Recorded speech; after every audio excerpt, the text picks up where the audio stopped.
President Faust, members of the Harvard Corporation and the Board of Overseers, members of the faculty, proud parents, and above all, graduates. The first thing I would like to say is thank you. Not only has Harvard given me an extraordinary honor, but the weeks of fear and nausea I have endured at the thought of giving this commencement address have made me lose weight.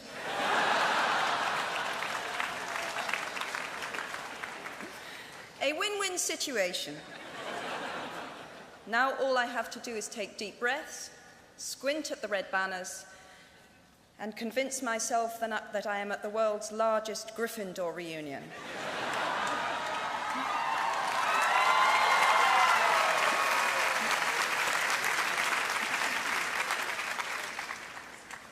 Delivering a commencement address is a great responsibility, or so I thought, until I cast my mind back to my own graduation. The commencement speaker that day was the distinguished British philosopher, Baroness Mary Warnock. Reflecting on her speech has helped me enormously in writing this one, because it turns out that I can't remember a single word she said.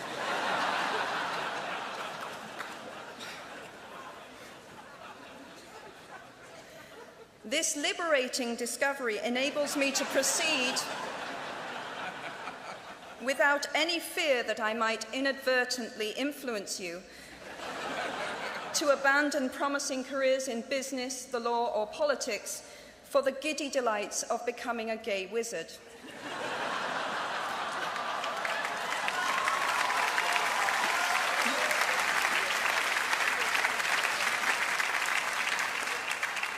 You see, if all you remember in years to come is the gay wizard joke, I've come out ahead of Baroness Mary Warnock.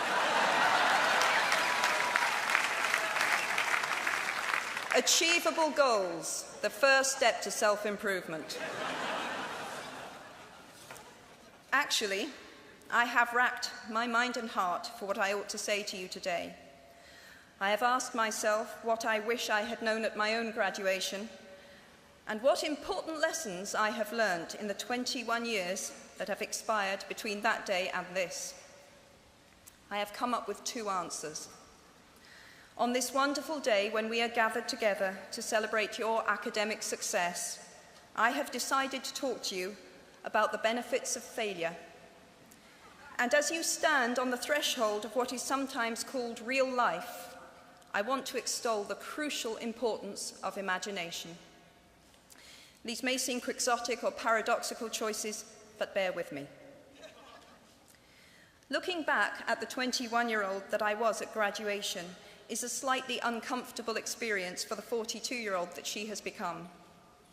Half my lifetime ago, I was striking an uneasy balance between the ambition I had for myself and what those closest to me expected of me.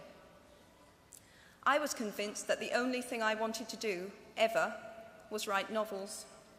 However, my parents, both of whom came from impoverished backgrounds and neither of whom had been to college, took the view that my overactive imagination was an amusing personal quirk that would never pay a mortgage or secure a pension.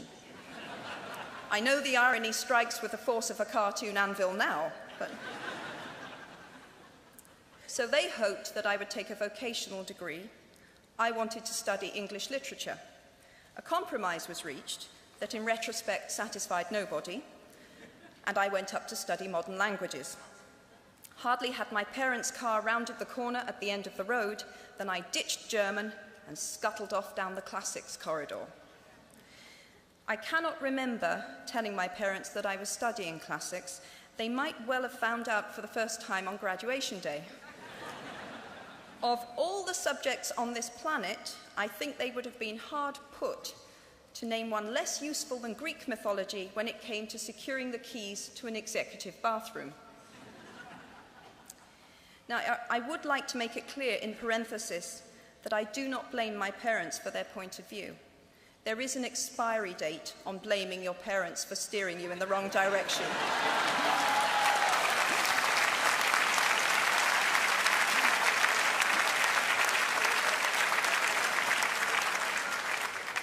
The moment you are old enough to take the wheel, responsibility lies with you.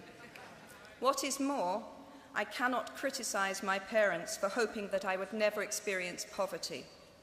They had been poor themselves, and I have since been poor, and I quite agree with them that it is not an ennobling experience. Poverty entails fear and stress, and sometimes depression. It means 1,000 petty humiliations and hardships. Climbing out of poverty by your own efforts, that is something on which to pride yourself, but poverty itself is romanticized only by fools. What I feared most for myself at your age was not poverty, but failure. At your age, in spite of a distinct lack of motivation at university, where I had spent far too long in the coffee bar writing stories and far too little time at lectures, I had a knack for passing examinations, and that, for years, had been the measure of success in my life and that of my peers. Now, I am not dull enough to suppose that because you are young, gifted, and well-educated, you have never known heartbreak, hardship, or heartache. Talent and intelligence never yet inoculated anyone against the caprice of the fates, and I do not for a moment suppose that everyone here has enjoyed an existence of unruffled privilege and contentment. However, the fact that you are graduating from Harvard suggests that you are not very well acquainted with failure. You might be driven by a fear of failure quite as much as a desire for success. Indeed, your conception of failure might not be too far removed from the average person's idea of success. So high have you already flown. Ultimately, we all have to decide for ourselves what constitutes failure. But the world is quite eager to give you a set of criteria if you let it. So I think it fair to say that by any conventional measure, a mere 7 years after my graduation day, I had failed on an epic scale. An exceptionally short-lived marriage had imploded, and I was jobless, a lone parent, and as poor as it is possible to be in modern Britain without being homeless. The fears that my parents had had for me and that I had had for myself had both come to pass, and by every usual standard, I was the biggest failure I knew. Now, I'm not going to stand here and tell you that failure is fun. That period of my life was a dark one, and I had no idea that there was going to be what the press has since represented as a kind of fairy tale resolution. I had no idea then how far the tunnel extended, and for a long time, any light at the end of it was a hope rather than a reality. So why do I talk about the benefits of failure? Simply because failure meant a stripping away of the inessential.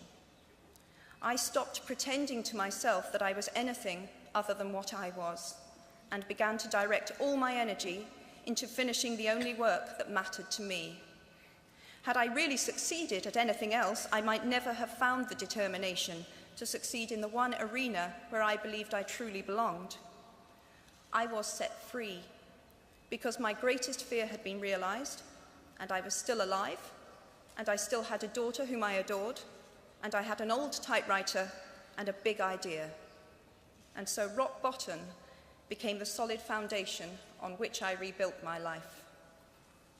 You might never fail on the scale I did, but some failure in life is inevitable. It is impossible to live without failing at something, unless you live so cautiously that you might as well not have lived at all, in which case you fail by default. Failure gave me an inner security that I had never attained by passing examinations. Failure taught me things about myself that I could have learned no other way. I discovered that I had a strong will and more discipline than I had suspected. I also found out that I had friends whose value was truly above the price of rubies. The knowledge that you have emerged wiser and stronger from setbacks means that you are, ever after, secure in your ability to survive. You will never truly know yourself, or the strength of your relationships until both have been tested by adversity. Such knowledge is a true gift, for all that it is painfully won, and it has been worth more than any qualification I ever earned. So given a time turner, I would tell my 21-year-old self that personal happiness lies in knowing that life is not a checklist of acquisition or achievement. Your qualifications, your CV, are not your life, though you will meet many people of my age and older who confuse the two. Life is difficult and complicated and beyond anyone's total control, and the humility to know that will enable you to survive its vicissitudes. Now, you might think that I chose my second theme, the importance of imagination, because of the part it played in rebuilding my life, but that is not wholly so. Though I personally will defend the value of bedtime stories to my last gasp, I have learnt to value imagination in a much broader sense. Imagination is not only the uniquely human capacity to envision that which is not, and therefore the fount of all invention and innovation. In its arguably most transformative and revelatory capacity, it is the power that enables us to empathize with humans whose experiences we have never shared. One of the greatest formative experiences of my life preceded Harry Potter, though it informed much of what I subsequently wrote in those books. This revelation came in the form of one of my earliest day jobs. Though I was sloping off to write stories during my lunch hours, I paid the rent in my early 20s by working at the African Research Department of Amnesty International's headquarters in London.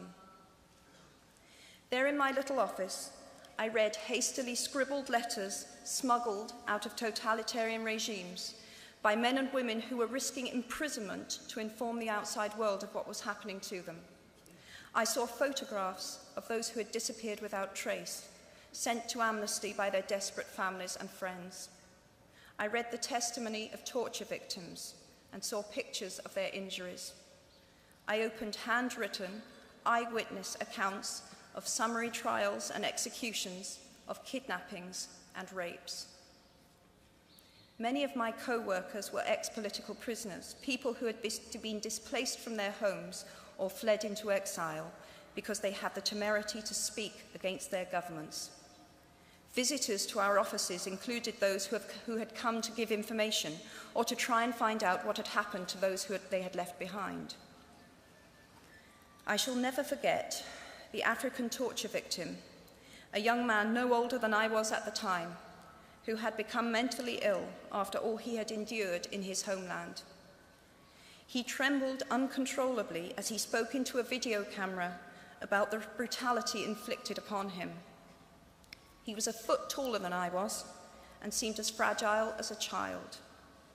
I was given the job of escorting him back to the underground station afterwards, and this man, whose life had been shattered by cruelty, took my hand with exquisite courtesy and wished me future happiness. And as long as I live, I shall remember walking along an empty corridor and suddenly hearing, from behind a closed door, a scream of pain and horror such as I have never heard since. The door opened, and the researcher poked out her head and told me to run and make a hot drink for the young man sitting with her.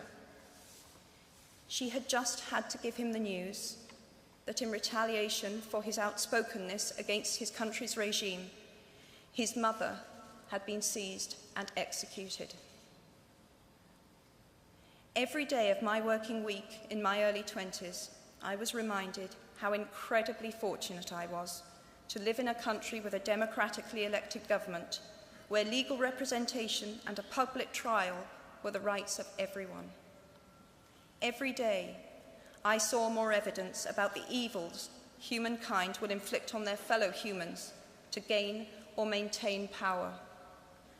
I began to have nightmares, literal nightmares, about some of the things I saw, heard, and read. And yet, I also learned more about human goodness at Amnesty International than I had ever known before. Amnesty mobilizes thousands of people who have never been tortured or imprisoned for their beliefs to act on behalf of those who have. The power of human empathy leading to collective action saves lives and frees prisoners. Ordinary people whose personal well-being and security are assured join together in huge numbers to save people they do not know and will never meet.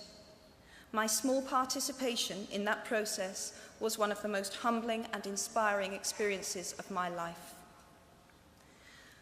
Unlike any other creature on this planet, human beings can learn and understand without having experienced. They can think themselves into other people's places. Of course, this is a power, like my brand of fictional magic, that is morally neutral. One might use such an ability to manipulate or control just as much as to understand or sympathize. And many prefer not to exercise their imaginations at all. They choose to remain comfortably within the bounds of their own experience, never troubling to wonder how it would feel to have been born other than they are. They can refuse to hear screams or peer inside cages. They can close their minds and hearts to any suffering that does not touch them personally. They can refuse to know. I might be tempted to envy people who can live that way, except that I do not think they have any fewer nightmares than I do. Choosing to live in narrow spaces leads to a form of mental agoraphobia, and that brings its own terrors. I think the willfully unimaginative see more monsters. They are often more afraid. What is more, those who choose not to empathize enable real monsters, for without ever committing an act of outright evil ourselves, we collude with it through our own apathy. One of the many things I learned at the end of that classics corridor down which I ventured at the age of 18 in search of something I could not then define was this, written by the Greek author Plutarch: "What we achieve inwardly will change outer reality." That is an astonishing statement, and yet proven 1,000 times every day of our lives. It expresses in part our inescapable connection with the outside world, the fact that we touch other people's lives simply by existing. But how much more are you, Harvard graduates of 2008, likely to touch other people's lives? Your intelligence, your capacity for hard work, the education you have earned and received, give you unique status and unique responsibilities. Even your nationality sets you apart. The great majority of you belong to the world's only remaining superpower. The way you vote, the way you live, the way you protest, the pressure you bring to bear on your government has an impact way beyond your borders. That is your privilege and your burden. If you choose to use your status and influence to raise your voice on behalf of those who have no voice, if you choose to identify not only with the powerful but with the powerless, if you retain the ability to imagine yourself into the lives of those who do not have your advantages, then it will not only be your proud families who celebrate your existence, but thousands and millions of people whose reality you have helped change. We do not need magic to transform our world. We carry all the power we need inside ourselves already. We have the power to imagine better. I am nearly finished. I have one last hope for you, which is something that I already had at 21. The friends with whom I sat on graduation day have been my friends for life. They are my children's godparents, the people to whom I've been able to turn in times of real trouble, people who have been kind enough not to sue me when I took their names for Death Eaters.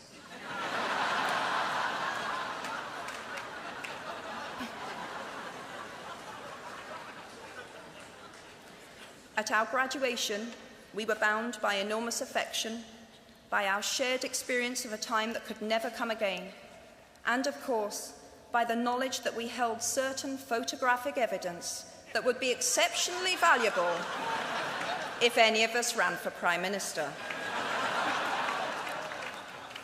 So today, I wish you nothing better than similar friendships, And tomorrow, I hope that even if you remember not a single word of mine, you remember those of Seneca, another of those old Romans I met when I fled down the classics corridor in retreat from career ladders in search of ancient wisdom. As is a tale, so is life. Not how long it is, but how good it is what matters. I wish you all very good lives. Thank you very much.